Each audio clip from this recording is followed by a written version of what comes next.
Assalamualaikum warahmatullahi wabarakatuh. Teman-teman, kembali bersama saya Namin Abi Ibnu Solihin, founder motivator pendidikan.com, ayah 4 anak tanpa gadget. Ya, teman-teman, seperti yang saya jadikan di video-video sebelumnya. Jadi kalau belum teman-teman lihat video saya, belum tonton video saya, di video tentang bagaimana saya melunasi rumah saya dari transaksi ribawi, dan kemudian Allah berikan saya rumah 2 kali lipat. Saya akan cerita sekarang bagaimana itu saya dapatkan.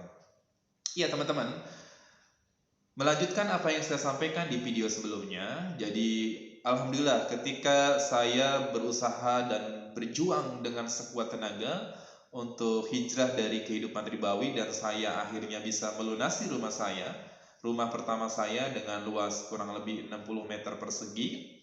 Rumah pertama yang saya miliki dari hasil ribawi, tetapi itu hanya 5 tahun atau sekitar 6 tahun lah ya. Rumah itu cicilannya sekitar 15 tahun harus saya cicil, tapi alhamdulillah di tahun ke-7 saya bisa melunasi. Tentu ceritanya sudah saya ceritakan di bagaimana saya bisa melunasi rumah riba tersebut. Dan teman-teman, sekarang saya ingin ceritakan bagaimana saya bisa mendapatkan rumah yang kedua ini, yang luasnya sekitar 112 atau 2 kali lipat dari rumah sebelumnya. Teman-teman, jadi ketika saya melunasi rumah tersebut, kemudian saya mulai berpikir, anak-anak saya semakin banyak. Waktu itu anak saya sudah 3 dan kemudian lahirlah anak keempat. Saya mulai mikir, rumah tipe 60 ini bagi saya dan keluarga saya terlalu sempit. Saya butuh anak-anak aktivitas yang lebih lapang, yang lebih luas. Kenapa? Karena 24 jam anak-anak saya hidup di rumah. Anak-anak saya tidak bersekolah di sekolah formal. Anak-anak saya mengambil program homeschooling yang gurunya adalah istri saya sendiri, uminya anak-anak, dan saya sendiri, seperti itu. Maka saya terus berdoa sama Allah Subhanahu wa taala. Lagi-lagi ternyata kekuatannya adalah doa. Saya berdoa sama Allah Subhanahu wa taala, ya Allah, berikan saya rumah dan lingkungan yang terbaik untuk kehidupan dan masa depan anak-anak saya. Jadi saya berharap kepada Allah Subhanahu wa taala, Allah memilihkan saya, Allah memberikan kemudahan kepada saya, lingkungan yang baik, lingkungan yang kondusif, rumah yang di sana anak-anak saya bisa berkembang potensinya dengan baik, dan adab dan akhlaknya terjaga dengan baik. 2 tahun saya terus berdoa seperti itu teman-teman. Dan 1 tahun sebelum saya memiliki rumah yang sekarang ini, saya terus mencari rumah. Waktu itu uang yang saya miliki sejujurnya adalah belum bisa mendapatkan rumah yang ini ya. Rumah ini teman-teman saya dapatkan harganya 50% dari harga pasaran. Dan lagi-lagi itu adalah rezeki yang Allah berikan untuk keluarga saya, dan tentu saya patut bersyukur. Rezeki ini ya harus kita syukuri dengan baik. Rumah ini harus kita jadikan sebagai tempat beribadah, tempat untuk mendekatkan diri kepada Allah Subhanahu wa taala. Jangan sampai kemudian Allah berikan rumah tapi kita jadikan tempat bermaksiat seperti itu. Ya, akhirnya teman-teman 1 tahun sebelum memiliki rumah ini, saya terus searching rumah orang-orang yang menjual rumah di iklan, dan saya survei. Dan ada satu kisah yang memilukan teman-teman. Sebelum saya mendapatkan rumah ini teman-teman, jadi sekitar 3 bulan sebelum saya mendapatkan rumah ini, saya sempat survei ke klaster yang sekarang saya huni ini. Tetapi security menolak saya untuk masuk. Waktu itu saya bawa motor Vixen, motor laki-laki gitu kan. Saya bawa kedua anak saya, yang satu duduk di depan, yang satu duduk di belakang. Saya tahu bahwa di klaster ini banyak rumah yang diiklankan, tetapi harganya luar biasa, harganya 500 juta ke atas, 500 juta, 700 juta, 1 miliar dan sebagainya. Saya tahu bahwa saya nggak mungkin bisa beli rumah di sini. Tapi entah kenapa kemudian saya ngerasa yakin bahwa saya harus tinggal di klaster ini, teman-teman, begitu waktu itu. Walaupun akhirnya security menolak saya untuk masuk di klaster ini. Kenapa? Ada yang tahu kenapa saya ditolak? Karena dia ngerasa bahwa saya nggak mungkin bisa beli rumah di klaster ini. Wong datang bawa motor, naik motor sama anak-anak, sementara penghuni rumah di klaster ini semua pakai mobil. Rata-rata mobilnya 2. Dan teman-teman, mungkin salah satunya yang nggak punya mobil di klaster ini hanya saya. Dan saya nggak pernah malu walaupun saya nggak punya mobil. Jadi lagi-lagi teman-teman, jangan pernah malu kalau kita nggak punya mobil. Karena yang menentukan kekayaan seseorang itu adalah bukan dilihat dari mobilnya, bukan dari kendaraannya, bukan dari kemewahannya cara dia bergaya dan berpakaian, seperti itu. Tapi orang yang paling kaya, teman-teman, adalah dia yang tidak punya hutang, dia yang hidupnya berkah, dia yang Allah berikan ketenangan pada keluarganya, dia yang bisa mendapatkan istri dan anak-anak yang soleh dan soleha. Jadi jangan pernah bersedih, kalaupun kita hidup di sebuah lingkungan yang lain sudah punya mobil semua, motor keren semua, dan kita belum punya apa-apa, nggak apa-apa. Yang penting jangan pernah punya hutang. Seperti itu. Nah teman-teman, saya ditolak di masuk klaster perumahan ini gitu kan. Ini sebuah perumahan yang sangat luas.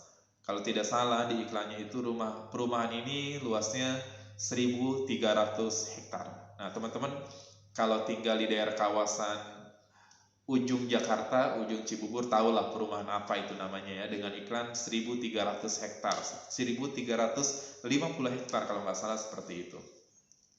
Teman-teman semua, akhirnya ketika saya ditolak, kata mereka, silakan Pak cari di klaster lain. Datanglah saya di klaster-klaster lain, dan saya sudah trauma untuk mendatangi klaster-klaster yang agak elit seperti ini. Jadi saya lewati semua klaster karena di sini banyak puluhan klaster di perumahan ini. Akhirnya saya masuk di klaster-klaster kecil yang rumahnya 60 meter seperti rumah saya sebelumnya. Ya teman-teman, salah satu saya kemudian niat untuk cari rumah baru, hijrah ke lingkungan baru, bukan karena saya ingin mendapatkan perumahan yang mewah, bukan saya ingin mendapatkan rumah yang lebih luas, tetapi karena saya juga ingin dan berharap adalah anak-anak saya tumbuh di lingkungan yang baik, dia bisa punya adab-adab yang baik seperti itu.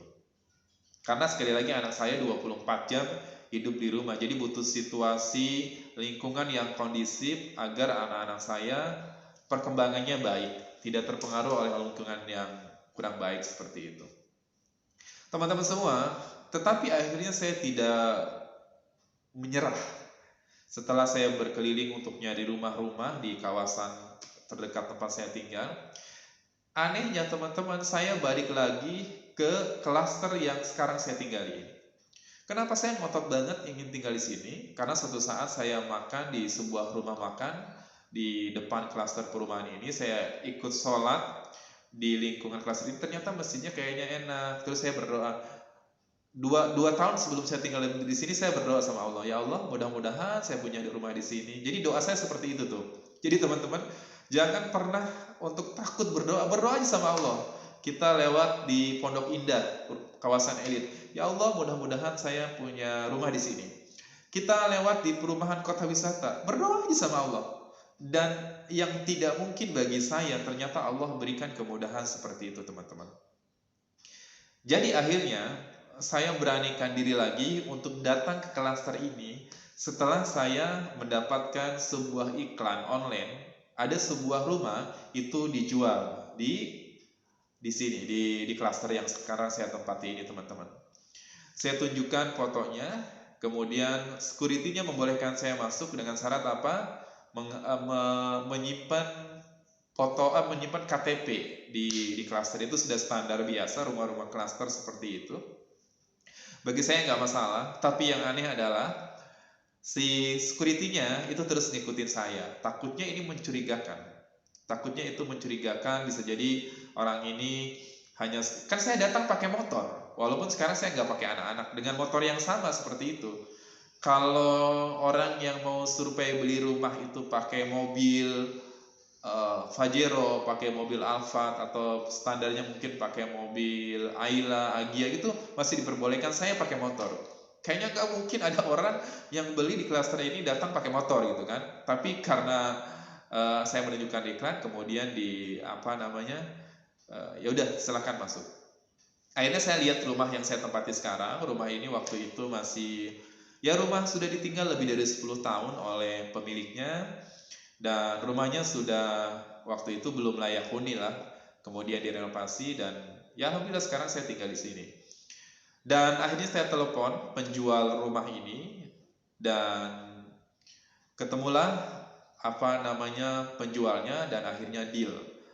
Dan yang luar biasa teman-teman, saya ingin katakan bahwa saya mendapatkan rumah ini yang harganya 50% dari harga normal. Lagi-lagi itu sudah menjadi ketentuan Allah Subhanahu wa taala. Saya tidak mampu dari sisi finansial beli rumah ini, tapi dengan kekuatan Allah Subhanahu wa taala, Allah mampukan saya untuk membeli rumah ini yang sebenarnya saya nggak punya uang sebanyak harga rumah pasaran di sini yang harganya di atas 750 juta. Saya nggak punya uang sebanyak itu teman-teman. Tapi ternyata Allah memberikan kemudahan dan akhirnya saya mendapatkan rumah ini. Ya teman-teman, jadi teruslah yakin akan segala ketentuan yang Allah berikan untuk kita. Jangan lalai beribadah. Terus berdoa kepada Allah Subhanahu wa taala tentang impian-impian yang kita inginkan. Terus berusaha dan berjuang, jangan malas untuk memperbaiki ketaatan kepada Allah Subhanahu wa taala. Berkumpullah dengan orang-orang baik dan ajaklah orang-orang yang belum baik untuk menjadi baik.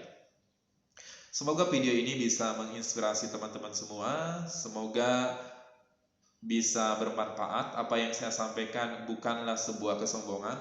Apa yang saya sampaikan adalah tidak lain untuk mengedukasi diri saya, mengedukasi teman-teman, agar segala sesuatu harus kita gantungkan kepada Allah Subhanahu wa taala, karena kita ini adalah makhluk yang lemah, yang gak punya kemampuan apa-apa, kecuali semua atas pertolongan Allah Subhanahu wa taala.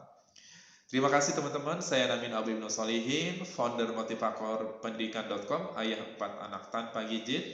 Assalamualaikum warahmatullahi wabarakatuh.